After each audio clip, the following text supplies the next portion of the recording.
오늘 읽었던 본문이 있는 25장에는 비유가 세 가지 등장합니다. 오늘 읽었던 본문에 해당하는 달란트 비유 앞과 뒤로 열처녀 비유와 양과 염소의 비유가 나옵니다.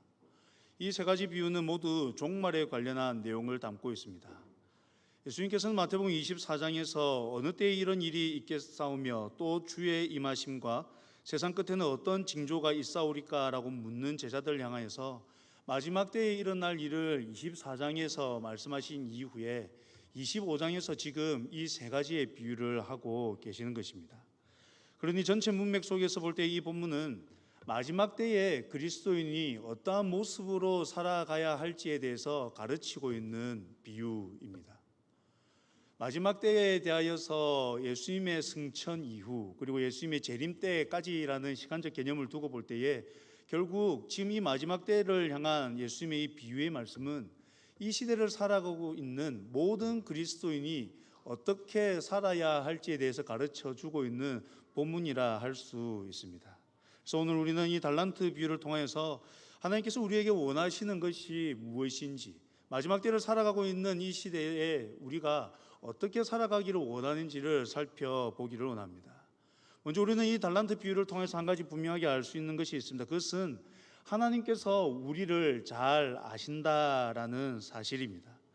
하나님께서는 우리의 형편을 잘 아십니다. 마태복음 10장 30절에서는 너에게는 머리털까지 다 세신 바 되었나니 라고 말하면서 하나님께서 우리를 얼만큼 잘 알고 계시는지를 설명을 하고 있습니다. 또한 시편 121편에서 시인의 노래하는 것을 따르면은 하나님께서는 졸지도 아니하시고 주무시지도 아니하시면서 우리를 살피고 계신다라고 이야기를 하십니다. 성경이 하나님을 묘사하는 여러 장면들을 살펴보면은 하나님께서는 분명히 우리의 형편을 너무나도 잘 알고 계십니다. 그렇습니다. 하나님께서는 우리의 형편을 잘 아십니다. 오늘 본문에도 보시면은 하나님께서 우리를 잘 아신다라는 것을 발견할 수가 있습니다. 우리 15절 말씀을 함께 한번 읽어보겠습니다. 15절입니다. 각각 그 재능대로 한 사람에게는 금 5달란트를 한 달란트를 주고 떠났더니, 그럼 주인이 종들에게 달란트를 맡길 때에 아무런 기준도 없이 달란트를 맡기지 않았습니다. 그냥 보고 어떤 사람에게는 5달란트, 또 어떤 사람에게는 2달란트, 또 어떤 사람에게는 1달란트를 맡기지 않았습니다. 본문을 보시면 주인은 분명한 기준을 가지고 종들에게 자신의 재산을 나누어 주고 있습니다. 그 기준이 무엇이냐 하면 각각 그 재능대로입니다.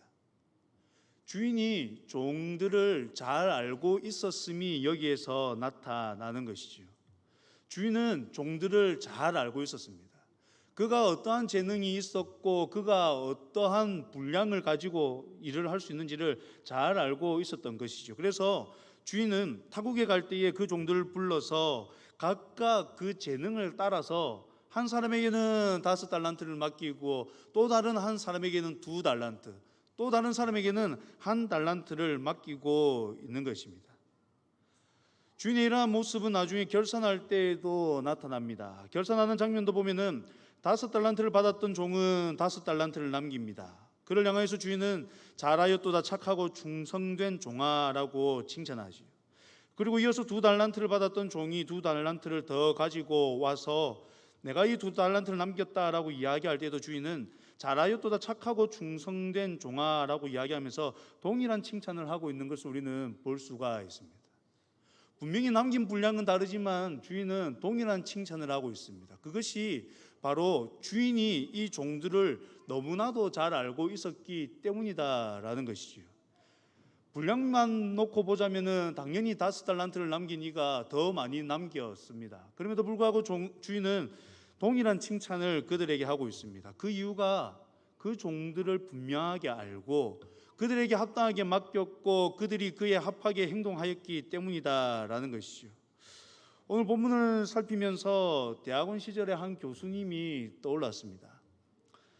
이 교수님은 제가 볼 때 철저히 학생들을 상대평가하시는 교수님이셨습니다. 성적을 낼 때에 이 성적 내는 기준이 두 가지가 있습니다. 하나는 절대평가고 하나는 상대평가입니다. 절대평가로 학점을 주든지 상대평가로 학점을 주든지 결국은 기준이 되는 점수가 있기 마련입니다. 보통은 이제 시험 친 것을 가지고 그 기준 점수를 잡지요. 그 기준 점수를 따라서 그냥 점수에 따라서 학점을 주면은 절대평가고, 그 점수를 가지고 학생 수와 이런 것들을 좀 따져서 점수를 주면은 상대평가가 됩니다. 근데 이 교수님의 기준은 좀 달랐습니다. 이 교수님 분명히 상대평가를 하시는 분 같은데 이 기준이 다릅니다. 보통은 시험을 치거나 레포트를 제출한 것을 가지고 이렇게 딱 그 기준을 잡아서 학점을 주지 않습니까? 근데 그 교수님은 달랐습니다. 그 교수님의 기준 자체가 상대적이었습니다. 교수님의 기준은 그 학생의 역량만큼이었습니다. 그러니까 공부를 잘하는 학생이 어느 정도 딱 레포트를 내었는데 교수님이 생각할 때에 이 학생은 이 정도 수준이 아니다라고 생각이 들면은 학점이 낮습니다. 심지어 저는 대학원 가서 이런 점수는 처음 봤는데 점이 찍혀서 나타나기도 합니다. 학점을 안 주는 거죠. 학점 주는 걸 보류해 버립니다. 왜냐하면 교수님이 생각할 때 이 학생은 충분히 더 할 수 있는데 그만큼 하지 않았다라는 것이죠. 저희가 볼 때 이 학생이 그 정도 제출한 걸 보면은 공부 잘 못하는 학생들보다 분명하게 월등하게 더 잘한 게 맞습니다. 그런데도 불구하고 그 교수님은 그 학생의 역량에 딱 기준해서 볼 때에 못 미친다 싶으면은 학점을 주지 않는 겁니다. 심지어 마지막에 가서는 분명히 그냥 절대평가나 이렇게 보면 A 학점이 나오는 게 맞는 것 같은데도 B나 심지어는 C까지 주기도 했었습니다. 교수님이 이렇게 할 수 있었던 이유는 나름대로 그 학생을 알았기 때문이죠. 그 학생을 전혀 알지도 못한 채로 그런 식으로 점수를 주었다면 학생들의 반발이 얼마나 심했겠습니까? 그러나 교수님께서 그 학생을 아니까 그 학생의 수준에 맞추어서 좀 덜을 요구하시면서 학점을 그렇게 주고 하셨다는 것이요. 오늘 본문을 보면서 그 교수님이 떠올랐습니다. 그 교수님의 모습이 어떻게 보면은 지금 이 하나님의 모습과 좀 닮아 있다라는 생각도 조금 하였습니다. 주인이 지금 종을 압니다. 하나님께서 그 자녀들을 압니다. 하나님께서 맡기시는 여러 가지들이 있습니다. 하나님께서는 사람들을 통하여서 하나님의 일하시는 것을 기뻐하시는데 하나님께서 맡기시는 그 사명들은 결국 오늘 이 주인이 종들에게 그 달란트를 맡기는 것처럼 각각 그 재능대로 맡기시는 것입니다. 이 사람의 역량을 따라서 그것을 맡기시더라는 것이지요. 하나님께서는 우리를 분명하게 잘 알고 계십니다. 그렇기에 하나님께서 우리에게 맡기시는 것은 너무 크고 어려운 일이 아니라 누구나 다 감당할 수 있는 일이다라는 것이죠. 하나님께서는 우리를 너무나도 잘 알고 계십니다. 그러기에 할 수 없는 일을 맡기시는 것이 아니라 분명하게 할 수 있는 그 일을 우리에게 맡겨 주십니다.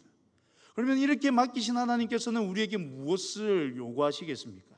하나님께서 우리에게 요구하시는 것은 바로 신실함입니다. 오늘 이 주인의 평가대로 말하자면은 충성이지요. 칭찬받은 두 종을 보십시오. 그들은 주인으로부터 달란트를 받고는 바로 가서 장사를 시작합니다. 그리고는 각기 5달란트, 2달란트를 남깁니다. 오랜 후에 주인이 돌아와서 그들과 결산할 때에 이렇게 행동한 종들을 향하여서 이렇게 칭찬합니다. 잘하였도다 착하고 충성된 종아, 내가 적은 일에 충성하였음에 내가 많은 것을 내게 맡기리니 주인의 즐거움에 참여할지어다. 여러분, 이 칭찬의 말씀은 5달란트를 받았던 종과 2달란트를 받았던 종과 종이 동일합니다.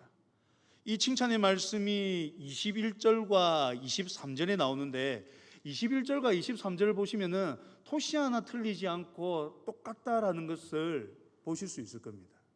오늘 아까 성경을 봉독할 때에 우리 성도님들이 읽을 때에 21절과 23절을 읽으셨는데 가만히 다시 한번 보십시오.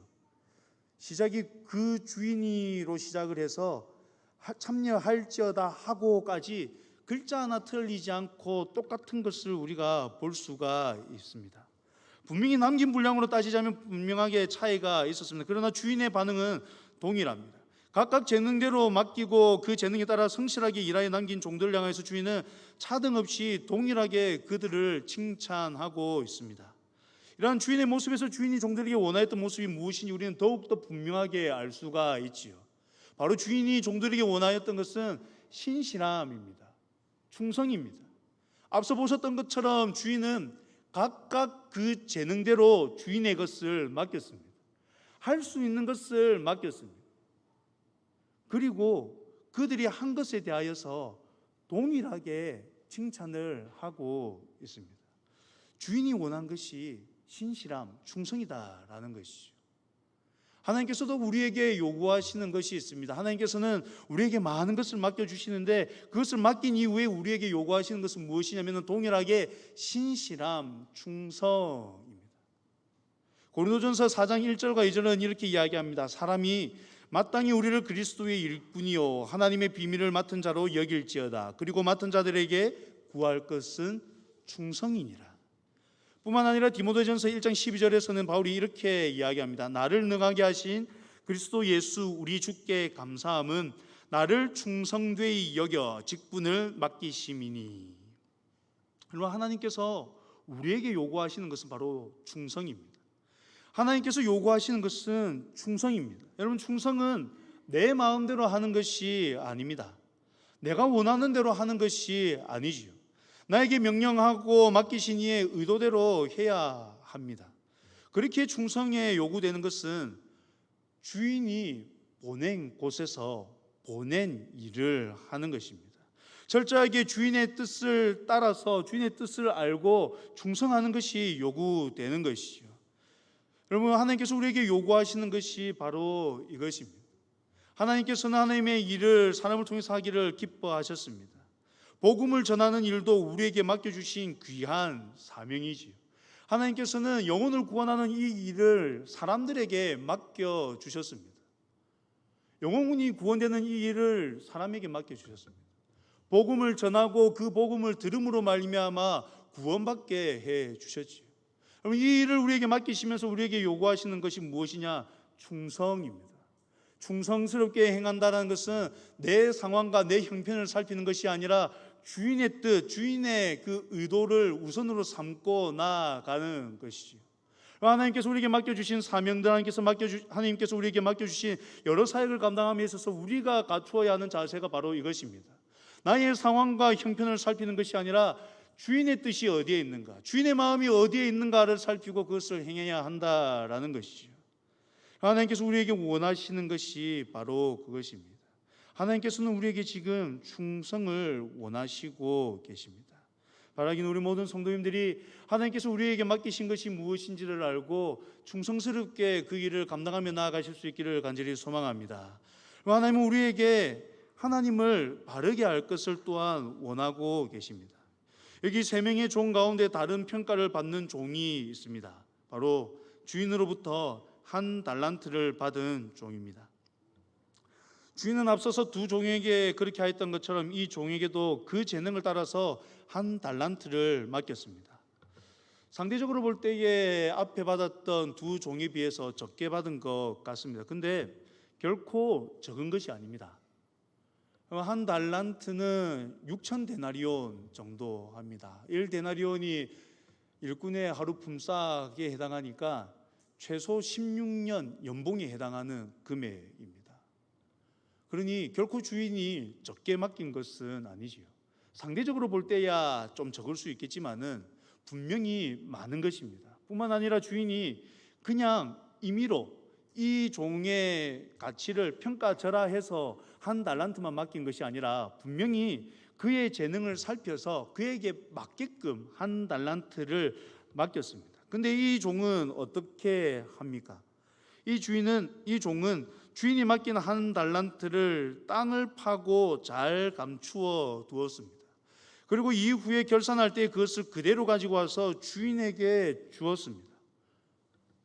이 종은 아무것도 하지 않았습니다. 아무것도 하지 않았기에 주인의 것을 잃어버리지도 않았습니다. 결코 손해를 끼치지 않았습니다. 근데 주인은 지금 이 종을 향해서 어떻게 평가합니까? 악하고 게으른 종이다라고 평가합니다. 심지어 30절에서 보시면은 무익한 종이라고까지 이야기를 하고 있습니다. 그럼 주인의 평가가 너무 심한 것 같기도 합니다. 손해라도 끼쳤으면 모르겠는데 손해도 끼치지 않았습니다. 그런데도 불구하고 주인은 악하고 게으른 종이다라고 이야기하고 무익한 종이라고까지 이야기를 하고 있습니다. 주인이 이렇게까지 그를 책망하는 이유가 어디에 있겠습니까? 이것은 종의 대답에서 그 이유를 발견할 수가 있습니다. 우리 24절과 25절의 말씀을 함께 읽어보겠습니다. 24절과 25절입니다. 한 달란트 받았던 자는 와서 이르되 주인이여 당신은 굳은 사람이라 심지 않은 데서 거두고 두려워하여 나가서 당신의 달란트를 땅에 감추어 두었었나이다. 보소서 당신의 것을 가지셨나이다. 한 달란트 받았던 종이 지금 무엇이라 이야기를 하고 있습니까? 이 종의 이야기는 다른 것에 대해서 이야기하지 않습니다. 종은 주인에 대하여서 이야기를 하고 있습니다. 24절입니다. 그 주인이 이르되 24절 한 달란트 받았던 자는 와서 이르되 주인이여 당신은 굳은 사람이라 라고 하면서 그 주인에 대하여서 이야기를 하죠. 25절에서도 보시면은 두려워하여 나가서 당신의 달란트를 땅에 감추어 두었었나이다. 보소서 당신의 것을 가지셨나이다 라고 하면서 이 주인에 대해서 계속해서 이야기하는 것을 볼 수가 있습니다. 결국 이 종의 문제는 무엇이었냐면은 주인을 제대로 알지 못하였다는 데에 문제가 있었습니다. 주인을 향한 무지가 지금 이 종에 대하여서 악하고 게으른 종이라 무익한 종이라는 평가를 내리게 하였다라는 것이죠. 여러분 주인은 분명하게 그 종을 알았습니다. 근데 지금 종은 주인을 몰랐습니다. 앞에 있었던 두 종은 주인을 알았기에 주인이 무엇을 원하시는지를 알고 받고 바로 가서 장사하여 남겼습니다. 근데 이 한 달란트 받았던 종은 주인을 제대로 알지 못하여서 땅을 파고 감추어 두었습니다. 그리고 오랜 시간이 지난 후에 주인이 와서 결산을 할 때에 주인에 대하여서 이야기를 하고 있더라는 것이죠. 오랜 시간이 지난 후입니다. 충분히 깨닫고 돌이킬 수 있는 시간이 주어졌었습니다. 그러나 이 종은 돌이키지 않았습니다. 옆에서 5달란트 받았던 종이 장사하고 있고 2달란트 받았던 종이 장사를 하고 있는데 그것을 보고도 깨닫지 못했습니다. 무엇을 해야 할지 알지 못하였습니다. 그냥 땅에 파묻은 채로 주인이 돌아오기만을 기다리고 있었을 뿐입니다. 주인을 몰랐기 때문에 지금 이 종은 악하고 게으른 종, 무익한 종이라고 평가를 받고 있습니다. 사랑하는 성도 여러분, 우리는 하나님을 얼마나 알고 있습니까? 분명히 하나님께서는 우리를 아시고 우리가 할 수 있는 일들을 맡기시고 우리에게 충성할 것을 요구하고 계시는데 여러분 우리는 하나님을 얼마나 알고 있습니까? 아니 하나님을 얼마나 바르게 제대로 알고 있습니까? 혹 하나님께서 우리에게 맡기신 그 일들을 보면서 왜 나에게 이런 것을 맡기셨나라고 되묻고 있지는 않습니까? 하나님께서 나에게 맡기신 그 사역의 자리에서 왜 내가 지금 이 일을 감당해야 하느냐라고 불만을 토로하고 계시지는 않습니까? 만약에 그렇다면 우리는 한 달란트 받은 종과 같습니다. 이 한 달란트 받았던 종은 주인을 전혀 제대로 알지를 못했습니다. 그래서 자기가 하고자 하는 대로 했습니다. 분명 앞에 있었던 달란트를 받았던 종들은 충성스럽게 주인이 원하는 대로 했는데 지금 이 종은 자기가 원하는 대로 하고 있더라는 것이죠. 하나님께서 우리에게 주신 십계명을 살펴보면 그 첫 계명이 이렇습니다. 너는 나 외에는 다른 신들을 내게 두지 말라입니다.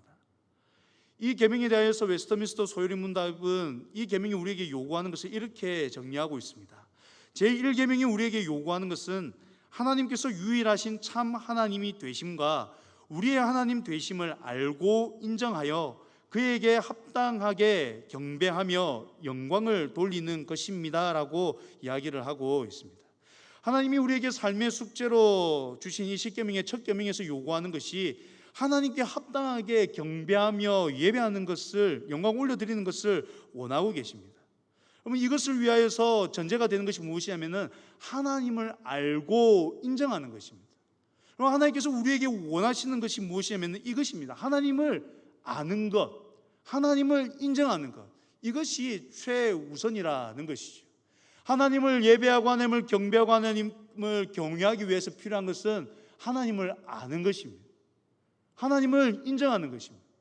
하나님께서 우리에게 주신 사명을 깨닫고 그 사명을 잘 감당하기 위해서 우리에게도 필요한 것이 무엇이냐? 바로 이것, 하나님을 알고 인정하는 것이 우선되어야 한다라는 것이죠. 그러하기에 여러분, 우리는 하나님께서 맡기신 이 일을 잘 감당하기 위하여서 먼저는 하나님을 알기 위하여서 더욱 애쓰고 힘써야 합니다. 하나님이 어떠한 분이신지를 알아야 합니다. 하나님이 우리를 아시는 것처럼 우리 역시 하나님을 알아가야 합니다. 하나님께서는 우리가 하나님을 알기를 원하셨습니다. 그러기에 자신을 드러내셨고 기록된 말씀을 주셨습니다. 이 말씀을 통해서 하나님이 어떠한 분이시고 하나님이 우리에게 요구하시는 것이 무엇인지를 분명하게 알도록 해 주셨습니다. 그러기에 우리는 힘써 하나님을 알아가야 되는 것이죠. 하나님을 알아야 충성할 수 있으니까 우리는 하나님을 아는 데에 더욱 힘을 다해야 되는 것입니다. 여러분, 하나님께서는 충성된 종을 찾으십니다. 하나님께서는 우리에게 사명들, 사역들을 맡기시고 잘하였도다, 착하고 충성된 종아라고 칭찬하기를 원하십니다. 근데 우리가 알지 못한다면 어떻게 충성스럽게 그 일을 감당할 수가 있겠습니까? 하나님께서는 지금 이렇게 하기를 원하시는데 우리는 하나님을 잘 알지 못해서 아니요, 지금이 아니라 나중에요, 이렇게가 아니라 저렇게요 라고 한다면 어떻게 되겠습니까? 하나님께서는 분명하게 우리를 향하여서 놀라우신 계획을 가지고 계시고 우리에게 많은 것을 맡겨주셨습니다. 지금 우리는 하나님을 바르게 알고 그 일을 감당해야 됩니다. 재림의 때에 하나님께서 원하시는 그리스도인의 모습이 그것입니다. 하나님을 바르게 알고 하나님께서 맡기신 그 일에 충성스럽게 행하는 그 사람을 하나님께서 찾고 계십니다. 바라기는 우리 하늘성교회 모든 성도님들이 예수님의 그 재림의 때에 하나님으로부터, 우리 예수님으로부터 잘하였도다, 착하고 충성된 종아라는 칭찬을 받을 수 있으면 좋겠습니다. 혹 지금 하나님을 아는 일에 좀 소홀해져 계신다면은 하나님을 알기 위해서 더욱 말씀과 기도의 자리로 나올 수 있기를 바랍니다. 배우고 익히는 일에 더욱더 열심을 내시기를 바랍니다. 혹 하나님의 뜻을 알기는 아는데 아직 행하지 못하고 계신다면 이제 하나님이 원하시는 것이 무엇인지를 다시 한번 마음에 깊이 새길 수 있기를 바랍니다. 하나님이 우리에게 원하시는 것은 주어진 자리에서 주어진 일을 충성스럽게 감당하는 것입니다. 하나님께서 우리를 잘 아시고 맡기신 그 사명, 그 일들을 오늘도 내일도 살아가는 동안 충성스럽게 감당하며 나가시는 우리 모든 성도님들이 되시기를 간절히 소망합니다. 이제 우리 다 함께 자리에 일어나셔서 함께